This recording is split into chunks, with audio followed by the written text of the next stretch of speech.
हमारे देश की एक खूबसूरत परंपरा थी कि जो भी बुजुर्ग अगर कहीं भी जाता है उसको उसका सम्मान होता था। अगर वो कहीं मेटाडोर में सफ़र कर रहा है तो जो भी सीट पर बैठे होते थे तो सबसे पहले प्रायोरिटी बुजुर्गों को दी जाती थी। और जब देश में एक कांग्रेस की सरकार थी तो कांग्रेस ने एक बड़ा अच्छा जो कार्य किया था वो ये था कि जो भी बुजुर्ग जो सीनियर सिटीजन था अगर वो यात्रा करता है रेल के जरिए तो उसके किराए में छूट दी जाती थी। और जब देश में सत्ता बदली, सरकार बदली तो जनाब बदलाव तो होना ही था।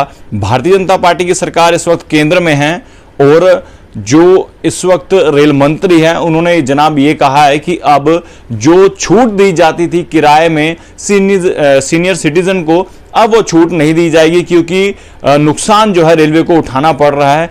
अब ये मैं उन मंत्रियों से पूछना चाहता हूं कि जनाब बुजुर्गों को छूट देने से कौन सा नुकसान आपको उठाना पड़ रहा है? और जो मंत्री जनता के टैक्स के पैसों का आरामदेह जो जीवन व्यतीत करते हैं एसी वाले रूम में बैठकर, बिजली पानी इन्हें फ्री होता है, क्या वो खत्म नहीं होना चाहिए था? इन्होंने अब खत्म किया है सीनियर सिटीजन के जो किराए में जो इन्होंने छूट दी जाती थी वो अब नहीं होगी। और जो रेल मंत्री हैं उन्होंने साफ तौर पर ये कह दिया कि अब किसी प्रकार की छूट नहीं दी जाएगी और ऐसा सोचना भी नहीं, ये भी कहा है। आप समझ सकते हैं घमंड से चूर हो चुके हैं ये नेता। और आपने ये कहावत भी सुनी होगी, विनाश काले विपरीत बुद्धि। बस आप समझ लीजिए देश में महंगाई 7वें आसमान पर है। 400 का सिलेंडर अब 1000 रुपए में आसपास मिल रहा है और कह रहे थे कि गरीबी दूर करेंगे। अगर इसी तरह चलता रहा तो जनाब देश में गरीबी नहीं मिलेगा। चर्चा करने के लिए हमारे साथ ओबीसी के प्रेसिडेंट हैं और बातचीत करेंगे इनसे। क्या लगता है सर, जिस तरह से अभी ये जो माहौल बना हुआ है, अब ये जो बुजुर्गों पर आ चुके हैं, अब ये कह रहे हैं कि जनाब अगर आप रेल यात्रा करेंगे तो कोई भी छूट नहीं दी जाएगी, सहमत हैं आप? देखिए, मैंने पहले ही कहा कि मैं साहब बंसीलाल चौधरी, मैं ओबीसी महासभा का प्रेसिडेंट हूँ। और सबसे बड़ी बात है कि हमारे देश में वर्ल्ड की सबसे बड़ी डेमोक्रेसी हमारे देश के अंदर है जी। इसका मतलब होता है कि लोगों के द्वारा सरकार बनाई जाएगी, जैसे वोट डालकर जी, और फिर लोगों के द्वारा ही चलाई जाएगी और लोगों के ही जनता के हित में ये काम करेगी। तो इसका मतलब कि जनता का पैसा, जो टैक्स का पैसा, जनता के ही काम आएगा।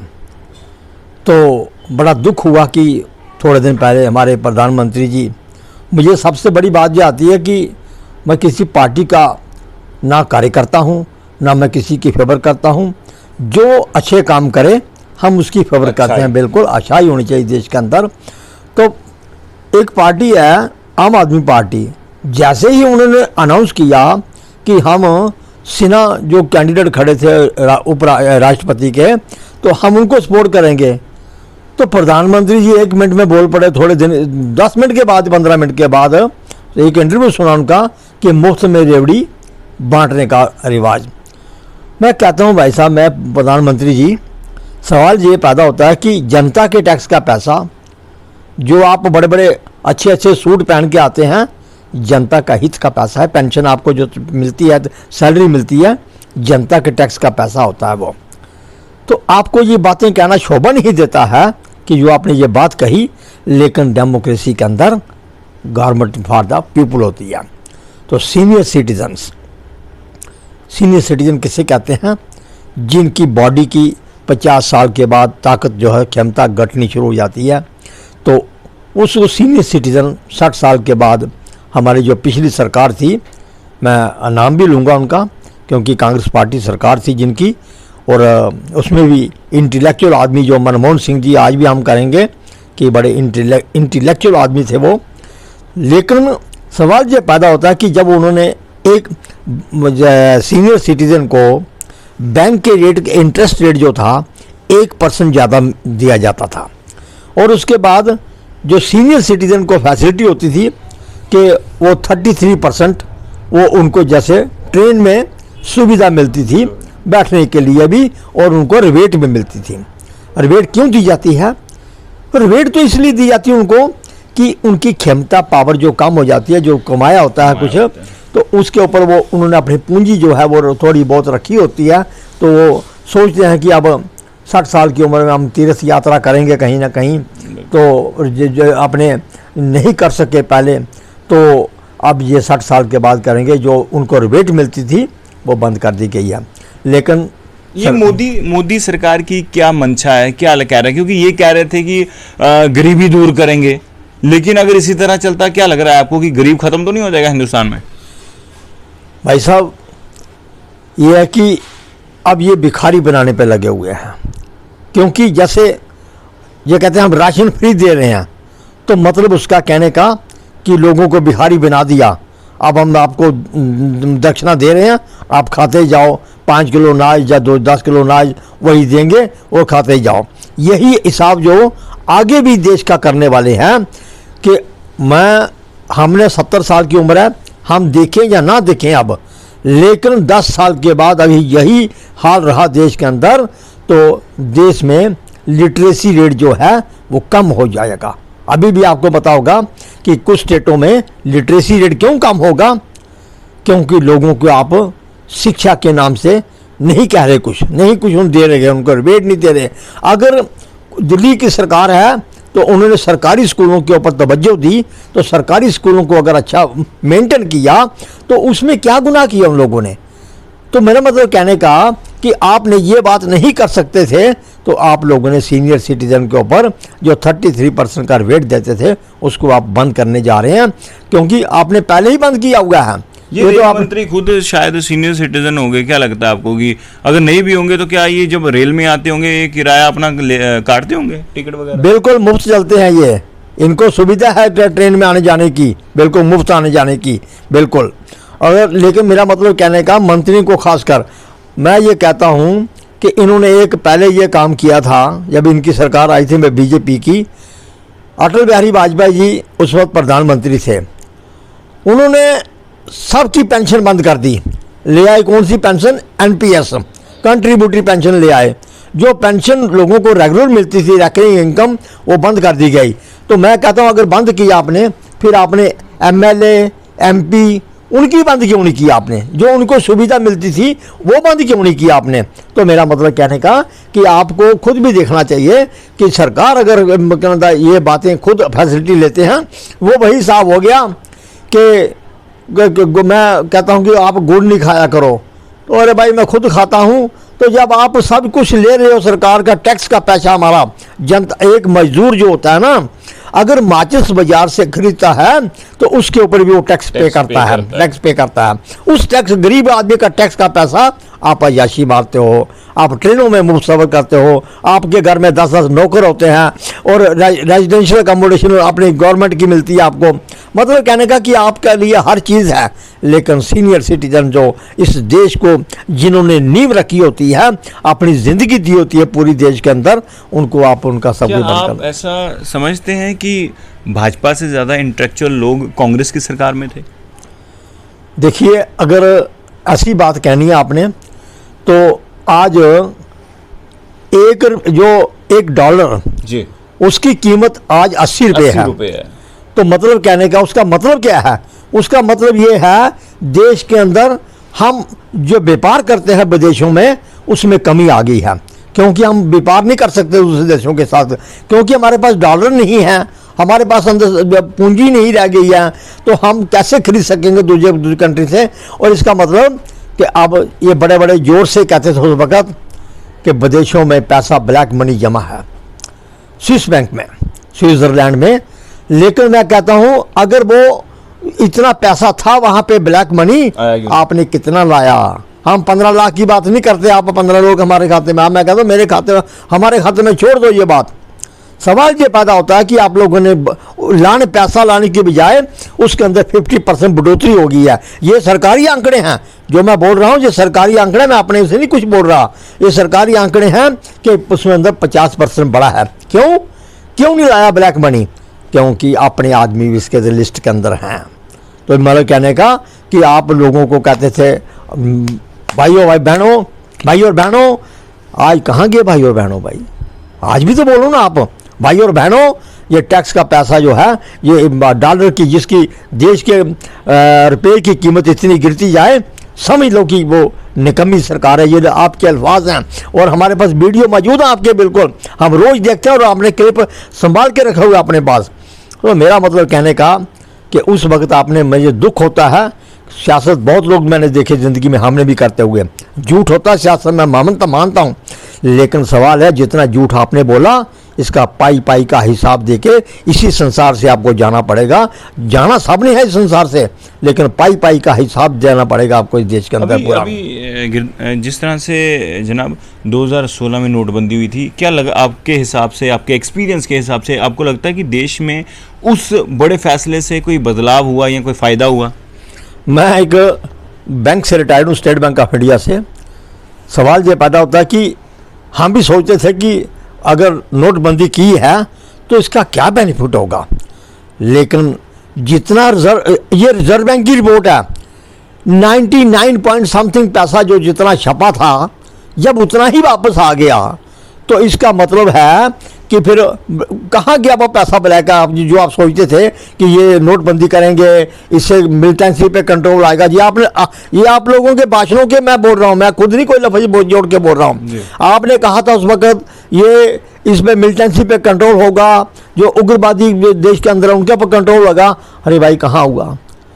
आपने खुद देख रहे हो कि कितने आप लोगों की जानें जा रही हैं श्रीनगर के अंदर, फिर उधर क्या नाम उसका झारखंड में। मतलब कहने का कि ऐसे प्रदेशों के अंदर कि जहां आप लोगों ने देखा होगा, खुद आपने बड़े बड़े दावे किए, लेकिन झूठ का पलंदा। मैं आपको एक बात और कहूँगा प्रधानमंत्री जी, आपने 2014 में यहाँ पे आपने मौलाना आज़ाद स्टेडियम में और हीरानगर में आपने जो भाषण दिए थे, चुनावी भाषण 2014 में, उसने आपने कहा था कि 370 दफ़ा का सबसे ज़्यादा नुकसान है तो ओबीसी को है। मैं बात नहीं करना चाहता, लेकिन मैं ओबीसी का प्रेसिडेंट, थोड़ी सी बात छेड़ देता हूँ मैं। बिल्कुल छेड़िए। लेकिन मुझे अफसोस होता है इस बात का कि आपने जो वायदा किया जहाँ पे जम्मू कश्मीर, मैं कहता हूँ आपने EWS लागू की 2019 में, उसके लिए कोई आपने कमीशन नहीं बनाया, कोई उसकी आबादी नहीं गिनती की, तो हमारे लिए कमीशन बना दिया। और आप लोग खुद बोलते हो कि 370 दफ़ा का सबसे ज़्यादा नुकसान है ओबीसी को है। तो जब आपने रीऑर्गेनाइजेशन एक्ट जब आपने राज्यसभा में पेश किया 5 अगस्त 2019 को, उसके पेज नंबर 44 और आइटम नंबर 7 पे बिल्कुल साफ लिखा हुआ है, state reservation act 2004 will remain in force.